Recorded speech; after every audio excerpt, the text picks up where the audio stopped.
2027 की सियासी लड़ाई की तैयारी शुरू हो चुकी है। एक तरफ बीजेपी ने संगठन में अहम बदलाव किए हैं तो दूसरी तरफ साफ कर दिया है कि हिंदुत्व और सनातन वाली राह पर ही पार्टी फोकस करने जा रही है।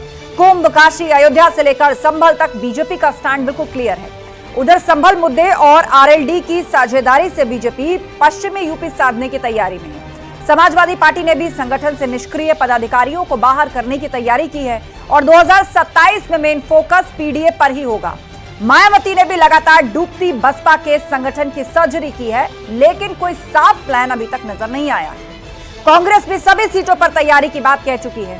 संकेत मिल रहे हैं कि कांग्रेस एसपी पर निर्भरता कम करने की कोशिश कर रही है। इस पूरे माहौल में सवाल यह कि योगी का हिंदुत्व, अखिलेश माया कंफ्यूज और बीजेपी का एजेंडा क्लियर, विपक्ष कितना मुखर। इसी पर आज की महाबहस। पहले ये रिपोर्ट देखिए।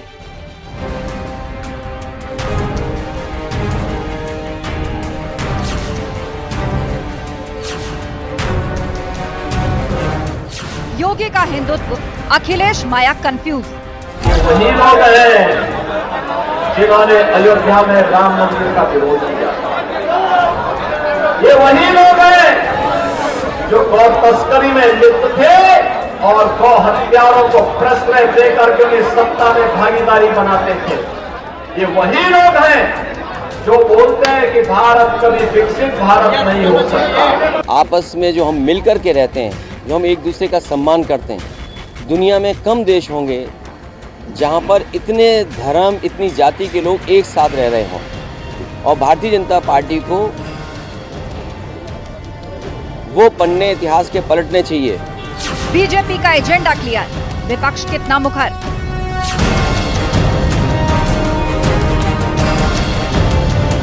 हमारी तैयारी चल रही है, बहुत जल्द भी हम लोग उस पर फैसला लेने वाले हैं। हमारी सारी सूची हमने केंद्र को, एसीसी को भेज दिया है। बहुत जल्द निर्णय उस पर आ जाएगा। चुनाव की बारी, किसकी कितनी तैयारी।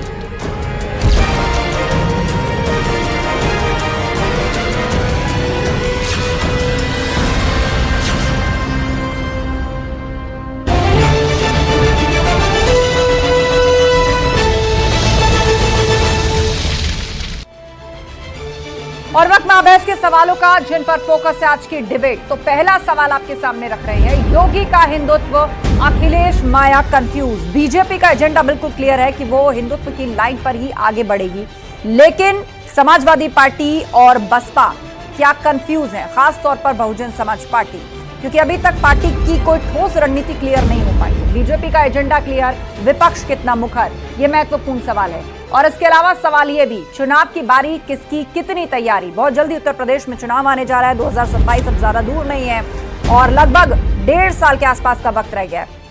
हमारे साथ चर्चा के लिए गेस्ट पैनल जुड़ रहा है। हमारे साथ विजय राठी जी हैं, प्रवक्ता समाजवादी पार्टी। राकेश गौतम जी जुड़ गए हैं, बहुजन समाज पार्टी के समर्थक। सचिन रावत जी हैं, कांग्रेस के स्पोक्स पर्सन।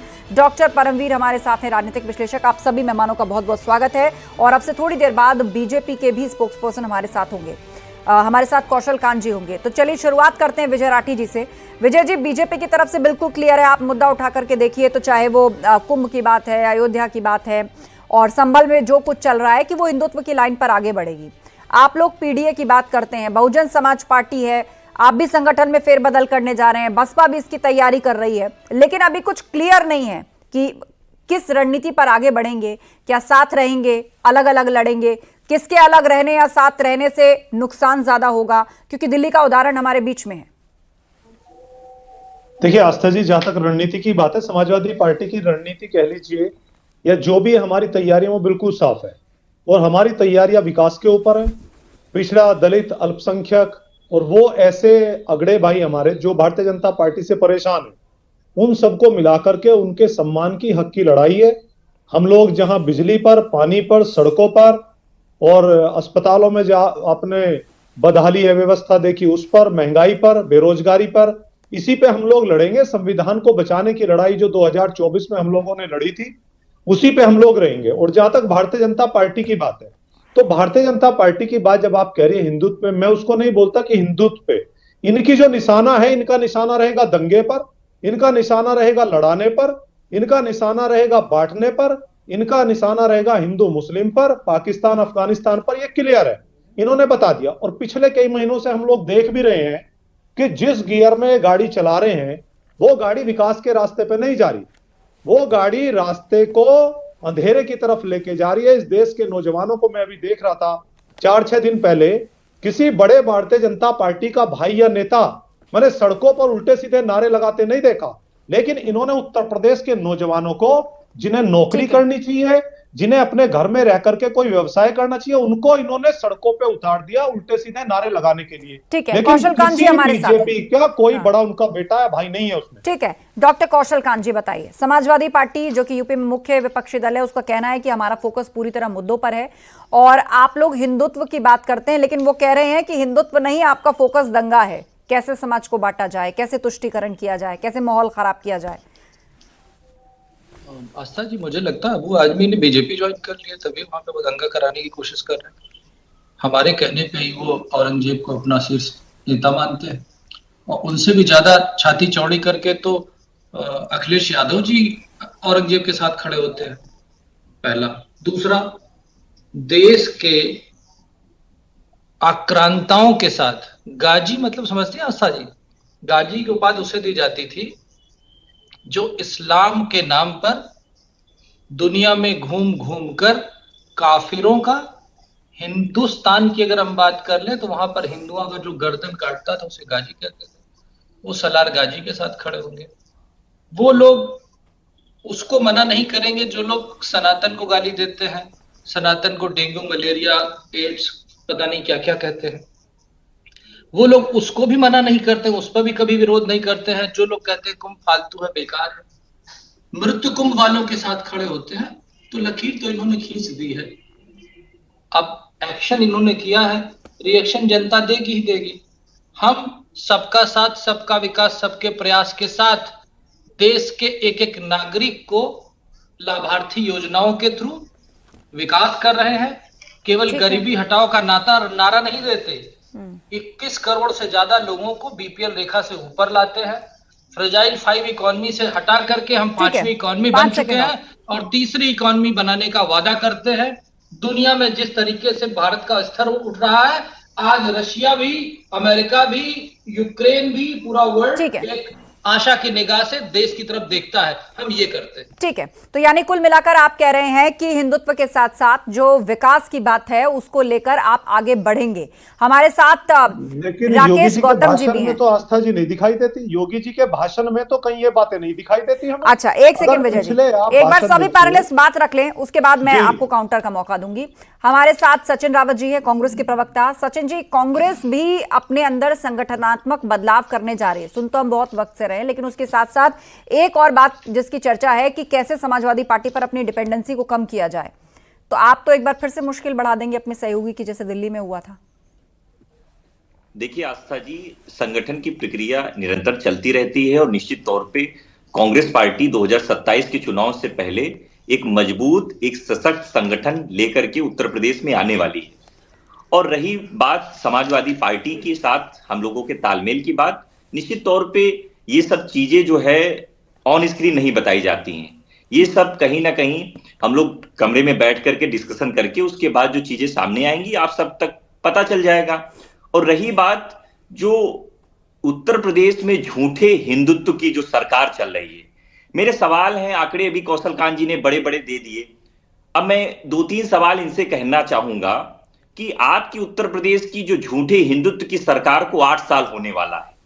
2017 में जब आपकी सरकार बनी थी कौशल कांत जी, पता है आपको उत्तर प्रदेश में कितना कर्ज था? 3,23 करोड़ कर्ज था उत्तर प्रदेश पे, जो आज बढ़कर कितना हो गया? 8,46,00,000 करोड़। तो इससे समझा जा सकता है कि उत्तर प्रदेश में जिस तरह से आंकड़ों की बाजीगरी जो लगातार सरकार के द्वारा प्रस्तुत की जाती है उसमें बड़ा हेरफेर है। और निश्चित तौर पे जो उत्तर प्रदेश में, आस्था जी पूरी बात आ जाएगी, बस 20 सेकंड। देखिए उत्तर प्रदेश में जो बेरोजगारी का आलम इस तरह है, इनके संकल्प पत्र, ये इनका संकल्प पत्र है, इनके संकल्प पत्र में था कि सरकार बनने के 9 महीने के बाद 10 लाख सरकारी नौकरी दे देंगे।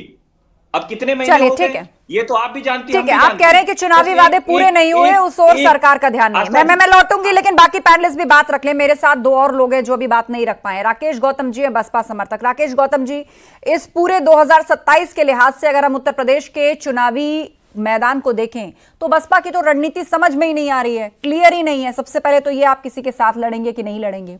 संगठन लेवल पर आप बदलाव करने जा रहे हैं, हाल ही में पार्टी ने कई कड़े कदम उठा लिए, उसके बाद किसको क्या कमान दी जाएगी? आपकी रणनीति क्या होगी?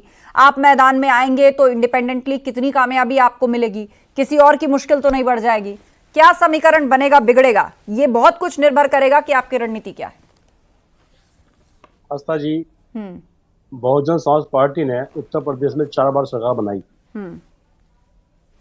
और बहुजन समाज पार्टी एक समता मूलक समाज बनाने की बात करती है और पीछे सोशल इंजीनियरिंग से हमारी जो सत्ता आई, तो हमारा जो कैडर है उस कैडर पे हमारा काम चल रहा है। तो हमारा जो पूरी तैयारी बहुत अच्छी चल रही है और हम, जैसे माननीय बहन जी ने कहा, हम किसी के साथ समझौता करके नहीं आएंगे। बहुजन समाज पार्टी राष्ट्रीय पार्टी है, उनकी अपनी प्रतिष्ठा है। ठीक है, हमारे साथ परमवीर जी हैं। परमवीर जी, आप सबकी बातें सुन रहे हैं। हर कोई कह रहा है हम किसी के साथ समझौता नहीं करेंगे, कोई कह रहा है हम संगठन को रिहैश करके और मजबूती से लड़ेंगे, बसपा भी उसी बात को कह रही है। तो आपको 2027 के लिहाज से उत्तर प्रदेश में जो चुनाव है वो किस तरह का फिलहाल बैटलफील्ड आपको देखने को मिल रहा है? कोई किसी के साथ अलायंस करेगा, नहीं करेगा, इसका क्या असर आप देख पा रहे हैं?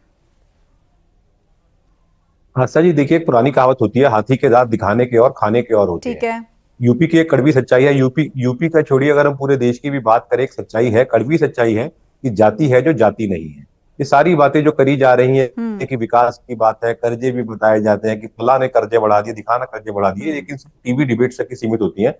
जब कभी भी कोई चुनाव में टिकट वितरण होता है वो तो प्योरली जातिगत होता है। संगठन के पद भी जाति के अनुसार दिए जाते हैं। अभी भाजपा की लिस्ट चाहिए आपने, उसमें क्लियर, मैंने भी बहुत सारे एनालिसिस देखे, वो क्लियर होता है, जाति का बैलेंस बनाया जाता है। पीडीए का नारा अखिलेश जी को क्यों देना पड़ा? जब उन्होंने इतने एक्सप्रेस वे और वो इतने काम किए थे तो उस पर बात करते, ये पीडीए का नारा क्यों गढ़ा गया? या पीडीए का नारा भी कोई नया नहीं है, ये मायावती जी के नारे को रिफॉर्म किया गया था। मायावती जी और क्लियर थी अपने बात में, वो कहती थी ब्राह्मण, मुस्लिम और क्या नाम है, शेड्यूल कास्ट, वो तीन को लेके चलती थी। अखिलेश जी ने उसी की कॉपी करी, उसको पीडीए का नारा दिया। पीडीए में इसने कहा कि अगर अदली बदली करना पड़े तो एक को चाहे अल्पसंख्यक बनाओ, चाहे आदिवासी बनाओ, तो पिछड़े को चाहे जैसा मर्जी मैनेज कर सकते हैं। तो ये जाति नहीं है, ये सारा फैक्टर घूमकर वहीं पर आना है। ये विकास की बातें, ये सिर्फ टीवी डिबेट से होती है। और तो और सोचिए, अगर किसी भी पार्टी का प्रवक्ता उठा के देखिए, आप उसकी जाति उसके सरनेम से लग सकते हैं कि कैसा बैलेंस बनाया जाता है। यानी कि प्रवक्ता भी बिना जाति देखे नहीं आ रहा है, तो ये विकास की बातें क्या है? तो बेमानी बातें लगती हैं इस चीज की। दूसरी बात, अगर हम बात करते हैं कौन किसके साथ अलायंस करेगा, देखिए एक इतिहास रहा है जी, भारत का इतिहास रहा है। अगर किसी बड़ी पार्टी ने किसी छोटी पार्टी के साथ में विलय किए, गठबंधन करा है, तो आने वाले समय वो बड़ी पार्टी छोटी पार्टी को निगल जाती है। जैसे हमने देखा है, अगर हम बिहार की बात करें, बीजेपी और नीतीश जी का गठबंधन हुआ तो धीरे धीरे बीजेपी मजबूत होती चली गई। तो ऐसी ही गलती यूपी के साथ नहीं करेंगे, क्योंकि हमने देखा था कि मायावती जी ने फायदा उठाया, समाजवादी पार्टी को नुकसान रहा गठबंधन में रहे थे। इस बार कांग्रेस ने अमूमन ज्यादा फायदा उठाया, वरना रायबरेली की सीट इतनी आसान नहीं थी, अमेठी की सीट, अगर समाजवादी पार्टी का साथ ना होता। तो गठबंधन का दौर तो ये नहीं चलेगा, अकेले के लड़ने वाले हैं। ये अब नहीं दिखाई देता है कि कोई गठबंधन करके किसी और को फायदा पहुंचे। ठीक है, विजय राठी जी। ऐसा मैं बता दूं आस्था जी, ये बड़ी खुशी की बात है, विचारधारा हम लोगों की बिल्कुल अलग है भारतीय जनता पार्टी की। लेकिन कौशल जी जो है, एक उनकी एक तारीफ है कि मैं तो कहूंगा कि भारतीय जनता पार्टी हो सके तो उत्तर प्रदेश का मुख्यमंत्री इन्हें बना दे योगी जी की जगह, क्योंकि आंकड़े भले गलत हो, उनको जैसे भी दिए हो, फर्जी हो, कुछ भी, लेकिन कम से कम वो कई बार आंकड़ों की बात कर लेते। लेकिन आप एक बात, इसलिए मैं कौशल कांत जी की तारीफ कर रहा हूं, लेकिन योगी आदित्यनाथ जी के आप पुराने भाषण उठा के देखिए, जितने भी हमारे मुख्यमंत्री हैं, आपके मुख्यमंत्री हैं, लेकिन वो कभी विकास की बात ही नहीं करते, वो कभी नहीं बताते कि हमने क्या किया। उनका सिर्फ भाषण अगर आप देखेंगे होता मारना, ठोकना, ये चला दिया, बुलडोजर चढ़ा दूंगा, ये कर दूंगा, ऊपर पहुंचा दूंगा, ये कर दूंगा। ये मुख्यमंत्री की भाषा है। मुख्यमंत्री जी, मैंने किसी भाषण में कहते हुए नहीं सुने कि बेरोजगारी दर कितनी है, महंगाई कम करने के लिए हम क्या कर रहे हैं। एक और मैं बता दूं, एक वाक्य हुआ अभी इनके मंत्री के साथ, स्वतंत्र देव सिंह इधर आए थे मुजफ्फरनगर में, चौधरी अजीत सिंह की मूर्ति का अनावरण करने। सामने जो किसान थे उन्होंने गन्ने दिखा दिए उठा करके उनको, तो गुस्सा के बोलने लगे, ए नीचे बैठो, नीचे बैठो। उन्होंने कहा गन्ने का रेट तो बढ़ा दो, 1 रुपये बढ़ा दो। तो कुछ नहीं बढ़ाया उन्होंने। तो ये ना तो गन्ने के रेट की बात करते, ना डीएपी कैसे मिलेगा किसानों को उसकी बात करते, ना नौकरी कैसे मिलेगी उसकी बात करते, अभी जैसे 9 लाख करोड़ के आसपास यूपी पे कर्ज हो गया उसकी बात करते। बस घुमा करके कैसे भी आपको 900 साल पुराना ले जा करके औरंगजेब की कब्र पे आपको छोड़ना है, वहां जाकर के आप नौकरी मांगे। देखिए औरंगजेब किसी के आइडल नहीं है, किसी के आइडल नहीं है, सबके आइडल अब्दुल कलाम और मौलाना आजाद है। लेकिन अभी कौशल कांत जी कुछ समय पहले एक बात बोल रहे थे, मैं 2 सेकंड में अपनी बात खत्म कर दूं। औरंगजेब से इन्होंने शुरू करी थी। औरंगजेब हमारे ना आइडल थे ना रहे हैं, लेकिन इनसे जरा ये पूछिए, इन्हीं की किताबें bunch of thought, we our nation defined, जो जितनी इन्होंने गोवालकर, हेडगेवर इनका लिखा, इनसे पूछे भारत छोड़ो आंदोलन के समय पे ये लोग कहां थे, भगत सिंह को फांसी मिल रही थी, ये लोग कहां थे।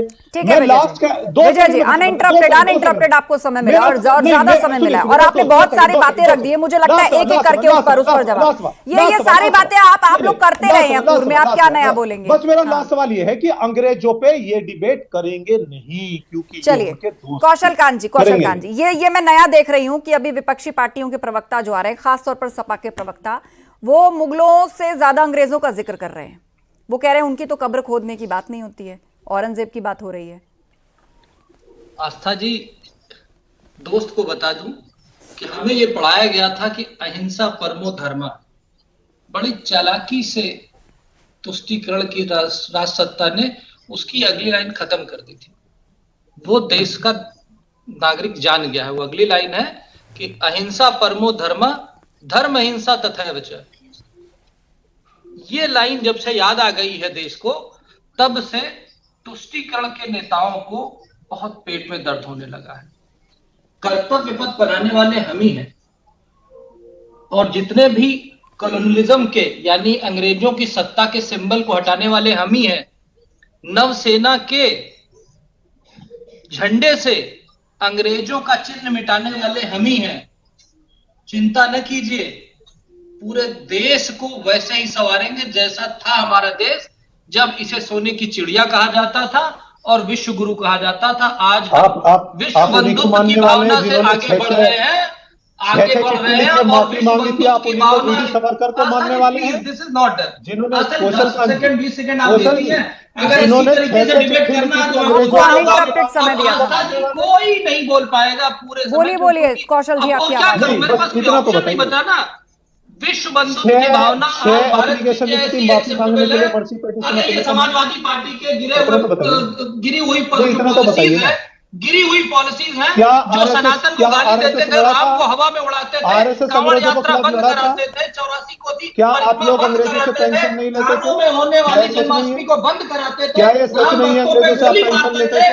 और आज जाके क्या ये सच नहीं है हेडगेवर और गोवलकर अंग्रेजों से? एक सेकंड विषय पर रही है, कंधा मिलाकर सच नहीं है? होते थे ऐसे आस्था को जी, क्या सच नहीं है? देश को ट्रीटमेंट करना क्या आता है, अंग्रेजों से लड़ा? उसका ट्रीटमेंट विषय पर रही है आप लोग, पूरी तरीके से अंग्रेजों से लड़ा?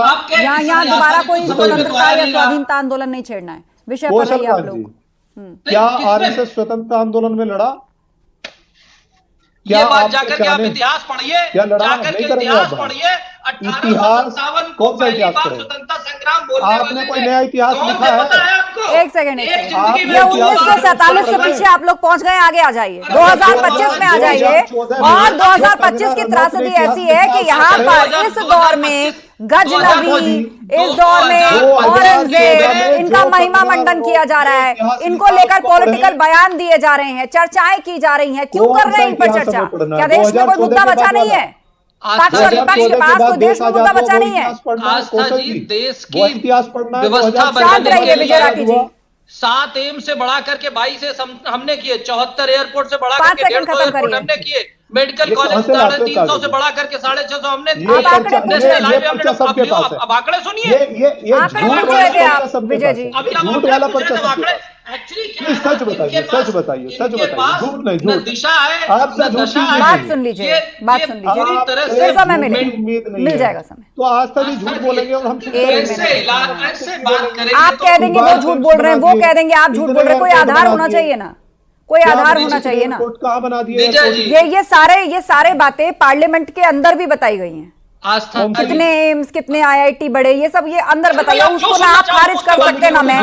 पर आपको चुनावी भाषण देना है तो आप जो चाहे कहें, पर डिबेट में देखिए, तो सुनिए, डिबेट में तो उस मेडिकल बात को माना कॉलेज में जाएगा ना जो मेडिकल पार्लियामेंट के कॉलेज पटल जब पर चलता कह दिया है गया। जब उसमें डॉक्टर की भर्ती होती है, किसी आस्था पैरामेडिकल ने स्टाफ की पूछा भर्ती था होती है। नौकरियों आप के बारे खड़ी में, कर दो और तो बंदियां नौकरियों खड़ी के कर बारे दो, में आंकड़ा मेडिकल बता कॉलेज देता में हूँ। दिया। ये तो ईपीएफओ आप भी के जानते अकाउंट हैं। विजय में जी एक सेकंड रुक जाइए, 167% कौशल जी 5 सेकंड क्रेडिट खत्म हुआ करिए है। आप, 5 सेकंड मैं खत्म क्या करिए, खत्म करूं? डाइवर्ट बोलो कर रहे हैं तो आप बोल। डिबेट को। आप नहीं, मैं वीडियो डाइवर्ट बनाने कर रहा के हूं, बाद मैं आप बोल रहा हूं सुनिए। बीच में ये आप लोगों समाजवादी को गुमराह मुझे आप करके दोनों को बात शांत करके कराना बताइए। पड़ेगा, ठीक है? आप दोनों शांत रहिए, कौशल कांत जी की बात नहीं, एंड विजय देखिए, राठी क्या जी, करूं? मैं ये क्या आप कहते हैं दोनों हमने शांत बिजली रहिए। ज्यादा उत्तर मुझे प्रदेश में बताइए, बना मैं दिया, इनके बिजली बारे का में प्लांट बोला, पूछ मैं किसी लीजिए। के बारे नहीं, में कोई बोला, किसी मैं के बारे में कोई पर्सनल ट्रक नहीं नहीं बोलेगा किया। और ना बिजली डिबेट का इसका जब प्लांट मंच जब है। जब ये समाजवादी पार्टी कोई अपने बिजली का कैरेक्टर प्लांट, को नहीं छोड़ती, बिजली का प्लांट क्योंकि लगाया इन्हीं के आपने। बारे में कहा गया था यूपी जिस में गाड़ी कोई में लगा यूनिवर्सिटी हुआ बना ली सपा का आपने, झंडा यूपी उसमें में कोई बैठा ठीक यूनिवर्सिटी है, बनाई है। सचिन तो यहाँ रावत तो जी हमारे प्रभुत्व बीच में, बैठा हुआ है। पीसीआर कोई सचिन जी की यूनिवर्सिटी आवाज बना आएगी। ली आप आपने। दोनों शांत हो जाइए, दोनों शांत हो जाइए और टॉपिक डाइवर्ट हो रहा है। सचिन रावत जी, मुझे ये बताइए कि 2027 के चुनाव में कांग्रेस किन किन मुद्दों को उठाएगी? क्या समाजवादी पार्टी के साथ रहेगी, अलग रहेगी? क्योंकि आप लोग तो कहते रहे हैं कि केंद्र स्तर पर हमारा गठबंधन था, राज्यों में हम अपनी अपनी चाल चलते हैं। तो अब मुझे बताइए, अगर अपनी अपनी चाल आप लोग चलेंगे, दिल्ली में आपने चली, वहां पर बीजेपी की बड़ी जीत हो गई, अब उत्तर प्रदेश इतना बड़ा राज्य है, यहां पर इतनी सीटें हैं, तो बताइए मुझे कैसे होगा? बसपा भी अपने दम पर मैदान में आने को तैयार है।